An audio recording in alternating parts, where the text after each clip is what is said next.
নবী সাল্লাল্লাহু আলাইহি ওয়াসাল্লাম নবী হয়েছেন 40 বছর বয়সে। জন্মগ্রহণের আগে বাবাকে হারিয়েছেন, তারপরে 6 বছর বয়সে মাকে হারিয়েছেন, 8 বছর বয়সে দাদাকেও হারিয়েছেন। বাবার নাম ছিল বাবা আব্দুল্লাহ, মায়ের নাম ছিল মা আমিনা, দাদার নাম ছিল দাদা আব্দুল মুত্তালিব। এরপরে তিনি মানুষ হয়েছেন চাচার পরিবারে। চাচার নাম ছিল আবু তালেব। 8 বছর বয়স থেকে নিয়ে বলা যায় 53 বছর পর্যন্ত চাচার গার্ডিয়ানশিপেই ছিলেন। সুবহানাল্লাহ। এই চাচা আবু তালেব নবী সাল্লাল্লাহু আলাইহি ওয়াসাল্লামের জন্যে এবং দিন ইসলামের জন্যে, কারণ তার ভাতিজার দিন তো তারই দিন, এমন কোনো ত্যাগ নাই যা স্বীকার করেন নাই। চাচা আবু তালেব নবী সাল্লাল্লাহু আলাইহি ওয়াসাল্লামকে যে সাপোর্টটা দিয়েছেন, এই সাপোর্টটা আমরা সবাই মিলেও এখনো দিতে পারি নাই। বিশ্বাস করেন? যে সাপোর্টটা নবী সাল্লাল্লাহু আলাইহি ওয়াসাল্লামকে চাচা আবু তালেব দিয়েছেন, এই সাপোর্ট আমরা সবাই মিলেও তাকে দিতে পারি নাই। চাচা আবু তালেব শেষ পর্যন্ত কালিমা পড়েন নাই। সাহাবীরা জিজ্ঞাসা করেছিলেন যে, ইয়া রাসূলুল্লাহ সাল্লাল্লাহু আলাইহি ওয়াসাল্লাম, আপনাকে এত সাপোর্ট দেওয়ার পরে চাচা আবু তালেবের কি কোনোই উপকার হবে না, লাভ হবে না? নবীজি বলেছেন সাল্লাল্লাহু আলাইহি ওয়াসাল্লাম, আমি না থাকলে আমার চাচাকে জাহান্নামের একদম অতল তলে রাখা হতো। আমার কারণে আল্লাহ রাব্বুল আলামিন তাকে জাহান্নামের উঁচু জায়গায় রাখবেন, জাহান্নামের উঁচু জায়গায় রাখবেন, যেখানে আগুন তার পায়ের গোড়ালি স্পর্শ করবে, এতেই তার মগজ টকবক করে ফুটতে থাকবে। আপনারা কি আমার বাংলা ভাষা বুঝতে পারছেন? এমন কোনো সাপোর্ট নাই চাচা দেন নাই। মক্কার প্রায় 13 বছর যখন দাওয়াতি কাজ করছেন নবী সাল্লাল্লাহু আলাইহি ওয়াসাল্লাম, মানুষ গালি দিচ্ছে, কেউ থুতু নিক্ষেপ করছে, কেউ নামাজরত অবস্থায় মাথার উপরে উঠে নাড়ি বুড়ি চাপিয়ে দিচ্ছে, কেউ বলছে এই ব্যক্তি জাদুকর, এই ব্যক্তি গণক, এই ব্যক্তি মিথ্যাবাদী, নাউজুবিল্লাহ, এই ব্যক্তি ফারিকুল জামাত বিভক্তকারী, এই ব্যক্তি মজনুন, পাগল। তাকে আগলে রেখেছেন তার চাচা। মানুষ অর্থনৈতিক বয়কট করছে, চাচা আগলে রেখেছেন। 3 বছর সমাজ থেকে বহিষ্কার করা হয়েছে, গাছের ছাল পাতা খেয়ে থেকেছেন বনু হাশিম, চাচা আগলে রেখেছেন। চাচা ছোটবেলা থেকে তাকে এত মহব্বত করেছেন, তার ছেলেদেরকে নিয়ে যখন খেতে বসতেন, আমাদের নবী সাল্লাল্লাহু আলাইহি ওয়াসাল্লাম একটু লাজুক ছিলেন, তিনি শোরগোল করতেন না, চুপচাপ খেতেন।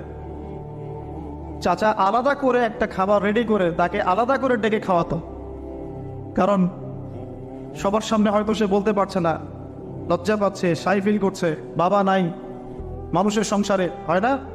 এটা আপনারা হয়তো সবাই বুঝবেন না, আমরা বুঝি। যারা বাবা বা মা ছাড়া বড় হয়েছে অন্যের সংসারে, তারা এগুলো বুঝতে পারে। নবী সাল্লাল্লাহু আলাইহি ওয়াসাল্লাম এতিমদের প্রতি এত রহমদিল কেন ছিলেন? কারণ তিনি তো এতিম অবস্থায় বড় হয়েছে, তিনি তার কষ্টটা বুঝতেন। আর আমরা যদি এখানে যদি কেউ এতিম থাকেন, তিনি বুঝবেন এতিমের সাইকোলজি কেমন, তার চাহিদা কেমন, কষ্ট কেমন। আমি তো বারবার বলে আসছি কয়েকদিন থেকেই, আমাদের তো কারো সন্তান মারা যায়নি, আমাদের কারো সন্তানকে তো বোম মেরে বুলেট দিয়ে গুলি করে হত্যা করা হয়নি, আমরা তো সেই লাশ দাফন করি নাই। তাহলে আমরা কিভাবে প্যালেস্টাইনের মাজলুম ভাইদের আর্তনাদ আমাদের কান পর্যন্ত পৌঁছাবে? কিভাবে পৌঁছাবে না, পৌঁছালেও কলব পর্যন্ত পৌঁছাবে না। আমার সাথে তো এটা হয় নাই। তো ওই দিকে আমি পরে আসতেছি। চাচা আবু তালেব তাকে এত মহব্বত করেছেন, আমি ভাষায় প্রকাশ করতে পারব। আর আমরা চাচা আবু তালেব সম্পর্কে অনেক সময় আলোচনা করি, কিন্তু তার চাচির কথা ভুলে যায়। তার চাচির নাম ছিল ফাতিমা। কি নাম ছিল? এই নামে তিনি তার মেয়ের নাম রেখেছেন। এই ফাতিমা, তার চাচি, নবী সাল্লাল্লাহু আলাইহি ওয়াসাল্লামকে আলাদা করে ডেকে খাওয়াতেন, মহব্বত করতেন। তিনি কিন্তু তার সন্তান না, অন্য কারো সন্তান। একজন মেয়ের পক্ষে অন্যের সন্তান মানুষ করা চারটাকাটি কথা না। সতীনের সন্তানই সহ্য করতে পারে না। আর অন্য মানুষের সন্তান নিজের মতো করে মানুষ করা একটা মেয়ের পক্ষে এত সহজও না। তো এই কাজটা চাচি করেছেন। আমি একটা জায়গায় আসতে চাচ্ছি, এত কিছু করার পরেও, সমাজের মানুষের অত্যাচার নির্যাতন সব থেকে ভাতিজাকে প্রোটেক্ট করার পরেও শেষমেশ তিনি কালিমা লা ইলাহা ইল্লাল্লাহ সাক্ষ্য দেন নাই। শেষ মুহূর্তে নবী সাল্লাল্লাহু আলাইহি ওয়াসাল্লাম বারবার বলছিলেন, হে চাচা, খালি কালিমা পড়েন, আমি আপনার জন্য আল্লাহর কাছে সুপারিশ করব। বারবার জিজ্ঞাসা করা হচ্ছে, চাচা আপনি কালিমাটা পড়েন, আমি আপনার জন্য আল্লাহর কাছে সুপারিশ করব। শেষমেশ তিনি বলেছেন যে না, আমি আব্দুল মুত্তালিবের ধর্মের উপরে থাকলাম, নাউজুবিল্লাহ। সারা জীবন সাপোর্ট দেওয়ার পরে কালিমা পড়ে মুসলিম না হওয়ার ফলশ্রুতিতে আল্লাহর নবীজি বলছেন আল্লাহ পাক তাকে জাহান্নামের উঁচু স্থানে রাখবেন। আমরা যারা মুসলমান, মুসলিম পরিবারে জন্মগ্রহণ করেছি, আমরা বা আমাদের মধ্যে বেশিরভাগ মানুষ এখনো এই নিয়ামতের শুকরিয়া আদায় করতে পারি নাই যে আল্লাহ পাক আমাদেরকে মুসলমান পরিবারে জন্ম দিয়েছে, কালিমা পড়ার তৌফিক দিয়েছে। আমরা সহজে যা পেয়ে যাই তার মূল্য বুঝি না। আল্লাহ পাক যে আল্লাহ পাক কি আমাকে জিজ্ঞাসা করেছিলেন যে আবু তো আদনান, তোমাকে মুসলিম বানাবো না অমুসলিম বানাবো? আপনাকে কি আল্লাহ পাক জিজ্ঞাসা করেছেন হে আব্দুর রহমান, তোমাকে মুসলিম বানাবো না অমুসলিম বানাবো, তুমি কি চাও? আল্লাহ পাক আমাদেরকে জিজ্ঞাসা করেন নাই। নিজ অনুগ্রহে আল্লাহ পাক আমাদেরকে মুসলিম পরিবারে জন্ম দিয়েছেন। তো সেই মুসলিম পরিবারের মানুষ এখন কালিমা লা ইলাহা ইল্লাল্লাহর সঠিক মর্মও জানে না, তাওহীদও জানে না, শিরকও চিনে না, ইমানের রোকনগুলোও বোঝে না, ইমানের মূলনীতিও বোঝে না, ইমান ভঙ্গের কারণও বোঝে না, কোনো কোনো ক্ষেত্রে ওযু গোসলের মাসলা মাসাইলও জানে না।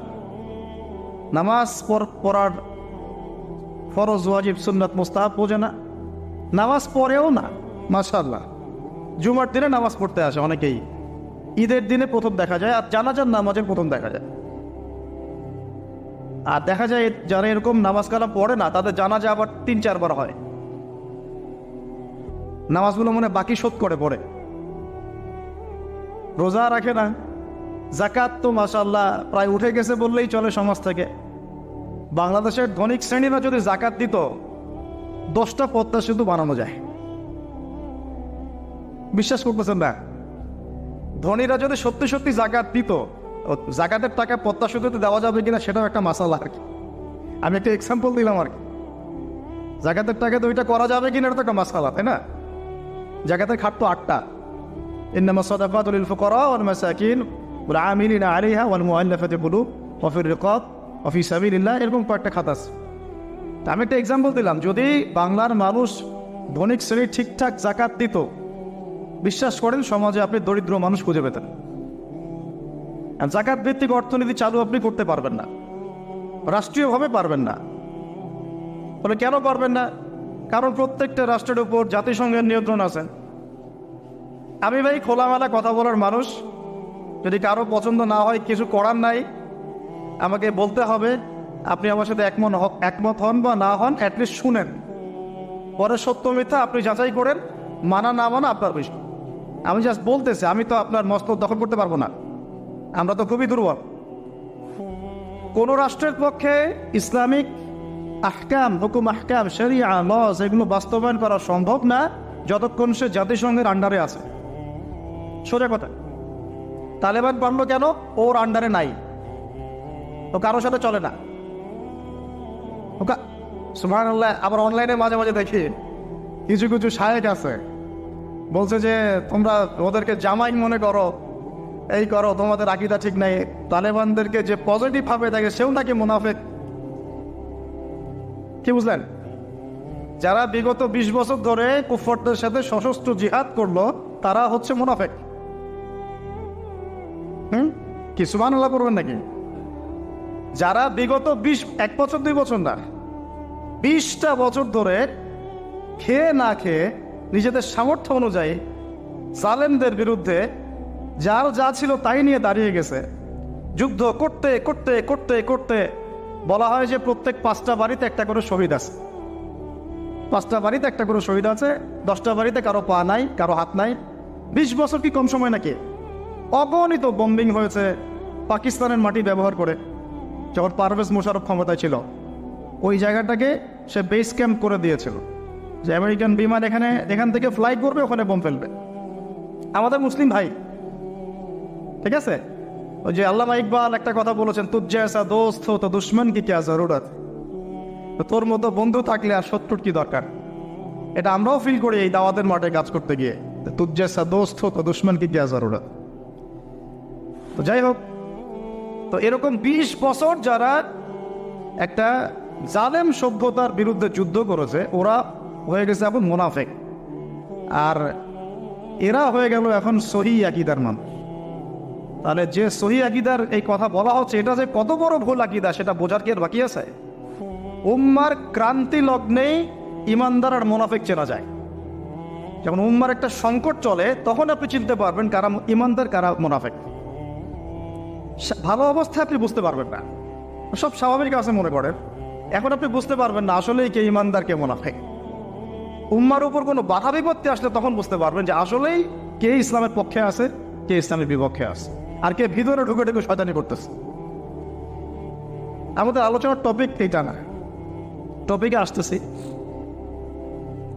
আমি একটা কথা বলতে চাচ্ছিলাম যে আল্লাহ পাক যে আমাদেরকে জিজ্ঞাসা না করেই মুসলিম পরিবারে জন্ম দিয়েছেন, এই নেয়ামতের শুকরিয়া আমরা আদায় করতে পারবো না।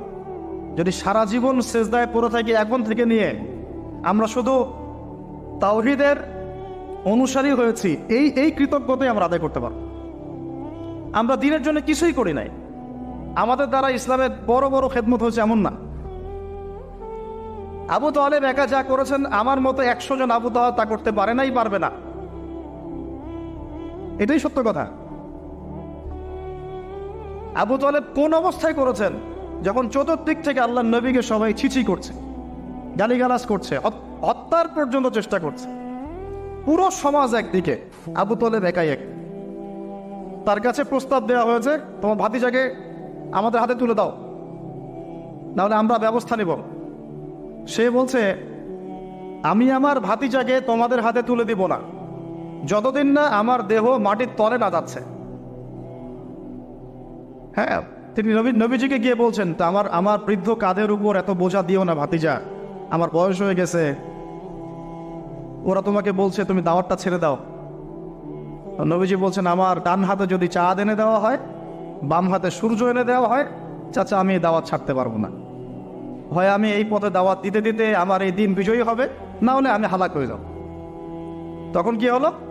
তখন তিনি বললেন যে ওরা তোমার দিকে আসতে পারবে না দলে দলে, যতক্ষণ না আমি আবু তালেব দাফন হচ্ছি মাটির তলে। কথা বুঝতে পারছেন? এখন মূল কথাটা হচ্ছে, আমরা যারা মুসলিম পরিবারে জন্মগ্রহণ করেছি, এরপরেও আমরা তাওহীদের জ্ঞান অর্জন করছি না, শিরক থেকে দূরে থাকছি না, নামাজ পড়ছি না 5 ওয়াক্ত ফরজ নামাজ, যাকাত দিচ্ছি না, সওম রাখছি না, প্রোটেস্ট্যান্ট মুসলিম হয়েছি, Protestant version of Islam follow করছি, ইসলামের দাওয়াতের কাজ করছি না, দিনের বিজয়ের কোনো ফিকির করছি না। সত্যি কথা বলতে আমাদের দুনিয়াতে থাকার চেয়ে না থাকাই ভালো। আমরা এখন গরু ছাগল। বিশ্বাস করেন আমার কথা, আল্লাহ পাক এই শব্দই বলেছেন সূরা আরাফের সম্ভবত 189 নম্বর আয়াত, 189। ওয়ালাকাদ বা'দা আউযু বিল্লাহি মিনাশ শাইতানির রাজিম ওয়ালাকাদ যারাকনা লিজাহান্নামা কাসীরাম মিনাল জিন্নি ওয়াল ইনস। আল্লাহ পাক বলছেন, আমি প্রচুর জিন আর মানুষকে দিয়ে জাহান্নাম পূর্ণ করব। বলি নাউযুবিল্লাহ। লাহুম কুলুবুন, কেন পূর্ণ করব? তাদের কি অপরাধ ছিল? কি অপরাধে করব? লাহুম কুলুবুন, তাদেরকে কলব দিয়েছিলাম, লা ইয়াফকাহুনা বিহা, বোঝার চেষ্টা করে নাই। ওয়া লাহুম আযানুন, কান দিয়েছিলাম, লা ইয়াসমাউনা বিহা, শোনে নাই। ওয়া লাহুম আ'য়ুনুন, চোখ দিয়েছিলাম, লা ইউবসিরুনা বিহা, চোখ দিয়ে দেখে নাই। কলব দিয়ে উপলব্ধি করে নাই, কান দিয়ে বলেন শোনে নাই, চোখ দিয়ে দেখে নাই। উলাইকা কাল আনআম, এরা ছিল আনআমের মতো। আনআম কি? আনআম মানে গবাদি পশু, ক্যাটলস, গবাদি পশু। শুধু তাই না, বাল হুম আদল, বরং এর চেয়েও নিকৃষ্ট ছিল। গবাদি পশুকে যে দায়িত্ব দেওয়া হয়েছে ও সেটা পালন করে। প্রত্যেক প্রাণীকে যে দায়িত্ব দেওয়া হয়েছে সেই দায়িত্ব তারা পালন করে কি না? না হলে আমরা এত বড় বড় বড় প্রাণীর সাথে কিভাবে পেরে উঠতাম? একটা গরু নির্দ্বিধায় জীবনকে সঁপে দিচ্ছে, বিদ্রোহ করছে না, করছে? তো আল্লাহ পাক এই কথা বলছেন, উলাইকা কাল আনআম, তারা হচ্ছে গবাদি পশুর মতো, বাল হুম আদাল, বরং তার চেয়ে নিকৃষ্ট। কারা? উপলব্ধি করে না, দেখে না, শোনে না। এখন আমাকে উত্তর দেন দেখি, আমাদের মধ্যে এখানে কোন ব্যক্তি আছেন যে চোখে দেখেন না, কানে শোনেন না, উপলব্ধি করেন না? আমরা সবাই চোখে দেখি। এই চোখে দেখি কি না? দেখতে পাচ্ছেন তো আপনি? কানে শুনতে পাচ্ছেন কি না? তাহলে আল্লাহ পাক কোন চোখের কথা বলছেন আর কোন কানের কথা বলছেন যেগুলো অন্ধ? বলেন।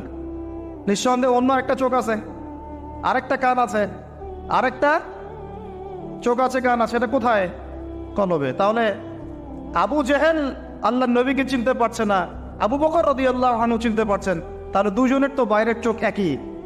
কোন চোখ তাহলে অন্ধ আবু জেহেলের, যে কারণে আবু জেহেল আল্লাহ নবীকে চিনতে পারল না?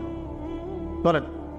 এখন বলেন, মুসলমান পরিবারে জন্ম নেওয়ার পরে আমরা যারা নামাজ পড়ি না, যাকাত দেই না, রোজা রাখি না, সামর্থ্য হয়েছে হজ করি না, জুমার দিনে আসি, ঈদের দিনে আসি, হ্যাঁ, সৎ কাজে আদেশ করি না, অসৎ কাজে নিষেধ করি না, কোরআন তেলাওয়াত করা শিখি না, রাসূলের সুন্নাহ মাফিক জীবন গড়ি না, আর অর্থনীতি রাজনীতিতে গেলাম না, ওটা গেলামই না, বাদ, ওটা তো অনেক বড় স্কেল। তাহলে আমাদের কি চোখ আসলেই আছে, কান আসলেই আছে, কলব কি আসলেই জিন্দা, না সত্যিকার অর্থে আমরা গবাদি পশু হয়ে গেছি? আত্মপর্যালোচনা করতে হয় তো। আত্মপর্যালোচনা, মোরাকাবা মানে হচ্ছে আত্মপর্যালোচনা, নিজেদেরকে নিয়ে ভাবতে হবে তো। এখন আপনি আমাকে উত্তর দেন, যেই মুসলমান নামাজ পড়ে না, রোজা রাখে না, দাওয়াতের কোনো মেহনত নাই, দিন প্রতিষ্ঠার সংগ্রাম নাই, কোরআনও তেলাওয়াত করতে জানে না, আল্লাহর পথে সদকা করে না, তাওহীদের জ্ঞান নাই, শিরকের জ্ঞান নাই, সুন্নতের জ্ঞান নাই, বেদাতের জ্ঞান নাই, ঈমান ভঙ্গের কারণ জানে না, ওযু করার মাসালাও জানে না, তো এই মুসলমান সারা বিশ্বে মার খাবে না তো কারা খাবে? আমাকে বলেন, উত্তর দেন। আমার জানা নাই, আমি এগুলো বুঝি না, বুঝতে আসছি। আমি অনেক কিছুই বুঝি না, যে আমার বুঝের সাথে অনেক কিছুই মিলে না। আমার বুঝ এইটা যে মার খাবো না তো খাবে কারা, এটা আমার বুঝ। এখনো যে আমরা বসে আছি এখানে খাই নাই, সেটাই তো আল্লাহ পাকের রহমত। অনেক আগেই তো আল্লাহর গজব আসা উচিত ছিল।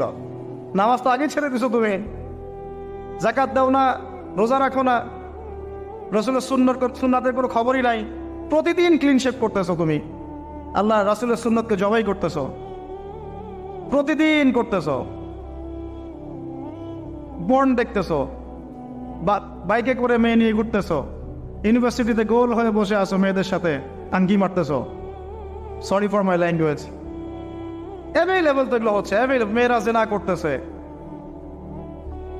বউ ছেলে পেলে, এখন বিয়ে তো কঠিন, এই জন্য এই পথটা বেছে নেয়, এই পথটা সহজ। 5 দিন 7 দিন একটা মেয়ে কিনে ঘুরলে দেখা যায় যে ওই বিছানায় চলে যাওয়া যায়। এখন তো এই যুগ চলতেছে, আগেকার সেই যুগ নাই তো, যে চিঠি দিয়ে প্রেম করে, লম্বা প্রেম হয়, পরে বিয়ে হয়। এখন সব দৈহিক সম্পর্ক, 1 মাস একজনের পিছনে, ওটা হয়ে গেছে আরেক পরের মাসে আরেকটার পিছনে। ইউনিভার্সিটিতে জেনা আর জেনা, জেনা আর জেনা, এমনকি চাকরি ক্ষেত্রেও ফ্রি মিক্সিং, অফিস আদালত, কোর্ট কাচারি, রাজনৈতিক মিছিলে পর্যন্ত ছেলে মেয়ে একসাথে সামনে সব জায়গায়, এগুলো অধিকার। তো এই ফ্রি মিক্সিং এর কারণে কি হয়েছে, আমরা জেনাটাকে উন্মুক্ত করে ফেলেছি। তো এখন আপনি বলেন, যে আমাকে বুঝান, যে এইরকম অবস্থায় মুসলমানদের উপরে যদি বিপর্যয় না আসে, কোন সময় আসবে? আসে নাই, আল্লাহ পাকের খাস রহমত। হয়তো আল্লাহ পাক এখন পর্যন্ত সুযোগ দিয়ে রেখেছে। উপলব্ধি যে সবাই করে না এমনও না, বহু মানুষ উপলব্ধি করে, কিন্তু তাদের সংখ্যা নিতান্তই কম। আর তাদের মধ্যে আবার বিভক্তি আছে, অনৈক্য আছে, আপোষে হিংসা, বিদ্বেষ, পরশ্রীঘাতরতা আছে। তারা আবার ইউনাইটেড না। তো বদরগঞ্জবাসীর জানা উচিত যে বদরের যুদ্ধ হয়েছে 2য় হিজরিতে। কত হিজরি? 2য় হিজরিতে। আল্লাহ নবী সাল্লাল্লাহু আলাইহি ওয়াসাল্লাম এই চাচার সংসারে মানুষ হয়েছেন প্রায় 53 বছর পর্যন্ত। এই চাচাই তাকে বিয়ে দিয়েছেন 25 বছর বয়স। তার আগে চাচার ব্যবসা তিনি সামলেছেন। ওই ব্যবসার এক কাফেলা খাদিজা রাদিয়াল্লাহু আনহার অর্থ ছিল। এই ব্যবসা দিয়ে তাকে টেস্ট করলেন, দেখলেন আমানতদার, সুদর্শন, মাশাআল্লাহ উন্নত চরিত্রের মানুষ, উন্নত রুচিবোধের মানুষ, আল্লাহ আমিন, বিশ্বস্ত। বিয়ের প্রস্তাব পাঠালেন, চাচা বিয়ে দিয়ে দিলেন তার সাথে, খাদিজা রাদিয়াল্লাহু আনহার সাথে। তখন তার বয়স কত ছিল? 25। তার বয়স কত? 40। আর আমাকে এই সেকুলার সমাজকে আমরা বলতে চাই, আমি বলতে চাই অ্যাটলিস্ট, মনে করেন কথার কথা যে আমার স্ত্রীর বয়স 40, আমার বয়স 25। এখন আমরা একে অপরকে মহব্বত করি, ভালোবাসি, আমরা সংসার জীবনে হ্যাপি, সুখী, এবং আমাদের সন্তান সন্ততিও হচ্ছে। এমন না যে আমরা মেডিকেল সায়েন্সের ভাষায় এই দিকে আমরা অক্ষম। মহব্বত আছে, দুজন দুজনকে পেয়ে সুখী, একে অপরকে ভালোবাসি, সন্তান হচ্ছে। আপনার কোনো সমস্যা? আমি আমার এই ম্যারিড লাইফে আমরা হ্যাপি, আপনার কোনো সমস্যা? আমার স্ত্রীর বয়স 40, আমার বয়স 25। মনে করেন আমার বয়স এখন কত চলছে, 32-33 হবে আর কি, সূর্যের হিসাবে। কিন্তু বয়স কিন্তু ফিক্স হয় চন্দ্রের হিসাবে, আমরা সূর্য হিসাব করি। এখন ধরেন আমি একটা বিয়ে করলাম, ধরেন ধরেন ধরেন তো স্ত্রীর বয়স মনে করেন 16 বছর। কত? মনে করেন 16 বছর। 16 বছর একটা মেয়ের কি হায়েজ হয়? হায়েজ হয়? হায়েজ বোঝেন? আচ্ছা, সে কি সন্তান জন্ম দ্বারা সক্ষম? সক্ষম। সে কি ম্যাচিউর, ফিজিক্যালি স্ট্রং?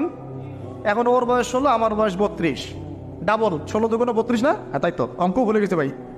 আচ্ছা, এখন ও আমার সাথে হ্যাপি, আমি তার সাথে হ্যাপি, সন্তান জন্ম হচ্ছে, দুজন সুখে আছি, মহব্বতের সাথে আছি, সুস্থ আছি, কোনো সমস্যা আপনার? তো এই হলো অবস্থা, সার্কাস। এখন এই 16 বছরের মেয়ে, আপনার মেয়ে, আপনি বিয়ে দিতে পারবেন না। বলবেন যে আপনি রাষ্ট্র আইনের বিরুদ্ধে কথা বলছেন। না, আমি বিরুদ্ধে কথা বলছি। আমি বুঝাচ্ছি যে এটা কতটা অসার একটা আইন। 16 বছরের একটা মেয়ে যদি জেনা করে, আপনি উৎসাহিত করছেন। 16-17 বছরের মেয়েরা জেনা করে না? স্কুলে, কলেজে, বিশ্ববিদ্যালয়ে, এইখানে ওইখানে, এর বিরুদ্ধে আপনার ব্যবস্থা কি, অ্যাকশন কি? কিন্তু 17 বছর একটা মেয়ে যদি বিয়ে করে, আপনি তো কাজীকে ধরে জেলে দিয়ে দিবেন একেবারে। এখন বলেন এটা কি আমি মানতে বাধ্য? এখন জোর করে চাপাই দিলেন, ল করে দিলেন, মানতে বাধ্য হয়ে গেলাম। তা আসলে কি কোরআন সুন্নাহ সমর্থিত হলো? তেমন জবাব দিবেন আল্লাহর কাছে আপনি? জনগণ কিছুই বলতে পারবে না। আমরা শুধু জ্ঞানতাত্ত্বিক একটা ডিবেট করলাম এবং আপনাকে দেখালাম যেটা একটা অসার। তারপরেও যেটা হয়েছে হোক, অ্যাটলিস্ট বিয়েটা সহজ করলে ভালো হতো। বিয়েটা কঠিন হয়ে গেছে, এই জন্য এটা জেনার রাস্তা বেছে নেয়। তো আমরা জেনাকে উস্কে দিচ্ছি। আরে ভাই, 16-17 বছর তো দূরের কথা, এখন 13-14 বছরের মেয়েরাই দেখবেন ঠিক নাই। আপনি মনে করেন এখনকার স্কুল কলেজের মেয়েগুলো খুব দুধে ধোয়া তুলসী পাতা? যখন 15 বছর আগে যে যুগটা ছিল, 20 বছর আগে, আর এখন তো আর অনেক আপডেটেড। এখন ওরা ওইসবই বিশ্বাসী না, বুঝছেন না? কোনো ক্ষেত্রে মাদ্রাসাও এর থেকে মুক্ত হয় না। আমাদের দিকেও তো বলতে হবে, ইনসাফ করতে হবে। তো বহু মাদ্রাসাতেও জেনার ঘটনা ঘটছে এখন, কারণ এটা পর্নোগ্রাফির যুগ। কিসের যুগ? একজন টিচার যদি কোরআনে হাফেজ হয়, আলেম হয়, এবং একই সাথে যদি পর্নে এডিক্টেড হয়, সেই ব্যক্তির দ্বারা ধর্ষণ হতে পারে, যদিও সে হাফেজ, যদিও সে আলেম, যদিও সে দায়ী, হুয়েভার হি ইজ। এরকম ঘটনা ঘটছে। কোনো ক্ষেত্রে ছেলের সাথে জেনা পর্যন্ত হচ্ছে। হয়নি ভাই? আমি কি বাড়ায় কথা বললাম? যেই করুক এটা পাপ। শাস্তিও আবার কি? ধর্ষণের শাস্তি কি? ইসলামের শাস্তি কি? মৃত্যুদণ্ড। কয়টা কার্যকর করতে পারবেন আপনি? তো সব দিকে সমস্যা। আমি যে পয়েন্টে আছে এখানে চলে আসেন। সেটা হলো, তার বয়স তখন 40, আমাদের নবীজির বয়স 25। ম্যারিড জীবনে হ্যাপি, 6টা সন্তান হয়েছে। কয়টা? আর নবী সাল্লাল্লাহু আলাইহি ওয়াসাল্লাম খাদিজা রাদিয়াল্লাহু আনহার কাছ থেকে যে মমতা, যে ভালোবাসা, যে সাপোর্ট পেয়েছেন, এটা বিরল। এই যুগে এমন মেয়ে পাওয়া হয়তো বা সম্ভব, কারণ এই যুগে তো আমরাও সাহাবীদের মতো না। আমরা যদি সাহাবীদের মতো না হতে পারি, আমরা মহিলা সাহাবীদের মতো স্ত্রী আশা করি কিভাবে? তো বিয়ে হলো মাশাআল্লাহ। এখন নবী সাল্লাল্লাহু আলাইহি ওয়াসাল্লামের কাছে সমাজের জাহিলিয়াত ভালো লাগে না। তো বোঝার চেষ্টা করি কি জাহিলিয়াত ভালো লাগে না। তিনি দেখেন যে মক্কার মানুষ মূর্তি পূজা করে, তিনি দেখেন মক্কার মানুষ সুদ খায়, মক্কার মানুষ জেনা করছে, মাদক খাচ্ছে, হানাহানি মারামারি কাটাকাটিতে আছে, তার এগুলো ভালো লাগে না। তিনি এখান থেকে সরে যান, দূরে দূরে থাকেন, দূরে দূরে থাকেন। হেরা পাহাড় আছে, হেরা গুহা, ওই পর্বতের গুহায় তিনি একা একা নির্জনতা অবলম্বন করেন। কারণ যখন আপনি একটা ভালো রাস্তায় থাকবেন, সমাজের অন্যান্য খারাপ বিষয়গুলো আপনার পছন্দ হবে না, নিজে থেকে ভালো লাগবে না। এই যে আপনি আমি যতটুকু ইমানদার, পাশে কনসার্টের গান কানে আসলে আপনার খারাপ লাগে না? লাগে তো, আপনি বুঝতে পারেন না? চোখের মধ্যে খারাপ কিছু পড়ে গেলে আপনার খারাপ লাগে, মনে হয় যেখান থেকে চলে যেতে পারলেই বাঁচি। আপনি বাসে যাচ্ছেন, দেখলেন যে ড্রাইভার গান ছেড়ে দিল, দিদি তেরা দেবার দিওয়ানা, আর বাসে কেন জানি এসব গানই বাজে। আমরাই নাকি ভাষার জন্য আবার যুদ্ধ করেছি, লজ্জা আমাদের। আমরাই নাকি ভাষার জন্য রক্ত দিয়েছি, কিন্তু আমাদের সব কেন জানি হিন্দি সংস্কৃতি। হ্যাঁ, তো কত বড় ভণ্ডামি আমাদের মধ্যে আছে দেখেন। ভাষার জন্য আমরা লড়াই করেছি, জীবন দিয়েছি, গর্বের, এটা অবশ্যই আমাদের জন্য গর্বের। কিন্তু আমাদের ঘরে ঘরে এখন হিন্দি কেন? ঘরে ঘরে হিন্দি কেন? তাহলে আমরা কি এটা কি দিবস পালন করার বিষয়, না আদর্শ লালন করার বিষয়? কোর্ট কাচারি অফিস আদালত সবকিছুর ভাষা হচ্ছে ইংরেজি, ওখানে বাংলা চলে না কেন? আমরা কি ইংরেজির জন্য যুদ্ধ করেছি? এই উপমহাদেশ 200 বছর শাসন করেছে ব্রিটিশরা, ওরা চলে গেছে, 200 বছর পিটিয়েছিল খুব আমাদেরকে, তারপর আমাদের বাপদাদারা যুদ্ধ করে ওদেরকে এখান থেকে তাড়িয়ে দিয়েছে। কিন্তু ওরা চলে গেলেও ওদের কোনো সুন্নত নিয়ে যায় নাই, ওদের সব সুন্নত দিয়ে গেছে। কোর্ট কাচারির সুন্নত দিয়ে গেছে, অর্থনৈতিক ব্যাংকিং সুন্নত দিয়ে গেছে, রাজনৈতিক সুন্নত দিয়ে গেছে, এমনকি পোশাক আশাকের সুন্নতও দিয়ে গেছে, এমনকি বাথরুমের টয়লেট ওইটাও দিয়ে গেছে। সবখানে এখন হাইকমোড ব্রিটিশ ইংলিশ। তো ওরা কি আসলেই চলে গেছে আর আমরা কি আসলেই স্বাধীন? কে বলবে এগুলো আর কে ভাববে? আর মানুষ এগুলো কবেই পজিটিভলি নেওয়ার চেষ্টা করবে আল্লাহ ভালো জানেন। বাট আমরা বলে যাচ্ছি ইনশাল্লাহ একদিন না একদিন ইসলাম হবে ইনশাল্লাহ। আল্লাহ পাক যেন সহজ করেন এবং কবুল করেন। এখন কথা হচ্ছে যে তিনি দেখেন আরবের লোকজন সুদ খায়, মদ খায়, জেনা করে ইত্যাদিতে, তিনি একা একা থাকা শুরু করলেন। একা থাকতে থাকতে ওই সময় তিনি যেভাবে ইবাদত করতে পারতেন সেভাবে ইবাদত করেছেন। কারণ আগেও ইবাদতের কিছু সিস্টেম ছিল, কারণ আরবের মানুষরা দাবি করতো তারা হচ্ছে মিল্লাতে ইব্রাহিমের উপর আছে, বিকৃত, কিন্তু ওরা মনে করতো আমরা ইব্রাহিমের ধর্মের উপরেই আছি। এখন 40 বছর বয়সে নবী সাল্লাল্লাহু আলাইহি ওয়াসাল্লামের কাছে প্রথম ওহীটা চলে আসলো। প্রথম ওহী কি ছিল ভাই? কোন সূরা? সূরা আলাকের কত নম্বর আয়াত? প্রথম আয়াতটা, প্রথম ওহীটা কি সংক্রান্ত ছিল? নামাজ পড়ো, রোজা রাখো, হজ করো, যাকাত দাও, মূর্তি পূজা করো না। কি বলেছেন আল্লাহ পাক? ইকরা বিসমি রাব্বিকাল্লাযী খালাক। হে নবী, কথাটা বুঝুন, হে নবী মুহাম্মদ সাল্লাল্লাহু আলাইহি ওয়াসাল্লাম, আপনি যেগুলো দেখে ব্যথিত, যে সমাজটার এই যে জাহেলিয়াত আপনি দূর করতে চান, যাদেরকে নিয়ে আপনি চিন্তাগ্রস্ত, আপনার কাছে ভালো লাগে না এই জাহেলিয়াতগুলো, এগুলোকে দূর করতে হলে আগে পড়াশোনা করতে হবে, জ্ঞান লাগবে। আগে কি লাগবে? ওই জায়গায় মুসলমানরা পিছিয়ে পড়ার কারণে আজকে এই অবস্থা হয়েছে। দুজনের বুঝে আসছে, দুজন ঠিক বলছে। ওই ইকরা বিসমি রাব্বিকাল্লাযী খালাক, এই পড়াশোনা থেকে আমরা পিছিয়ে পড়েছি বলেই আমাদের আজকে অবস্থা হচ্ছে। বলছেন, এখন বলবেন যে আমরা তো পড়াশোনা করছি, সাক্ষরতার হার তো আমাদের 80, 67, 77 এরকম আর কি। তো সত্যিই কি পড়ছে? ইকরা বিসমি রাব্বিকাল্লাযী খালাক অর্থ হচ্ছে পড়ুন আপনার রবের নামে, যিনি আপনাকে, যেই জ্ঞান আপনাকে আপনার স্রষ্টার দিকে নিয়ে যাবে সেটাই তো জ্ঞান। আর এখনকার আমাদের জ্ঞানগুলো কি সত্যি আমাদেরকে আল্লাহর দিকে নিয়ে যাচ্ছে নাকি আল্লাহ থেকে দূরে সরাচ্ছে? তাহলে বোঝেন। এখন আপনি যদি বলেন যে তাহলে কি আপনি শুধু মাদ্রাসা শিক্ষাকেই সমর্থন করছেন, যেটা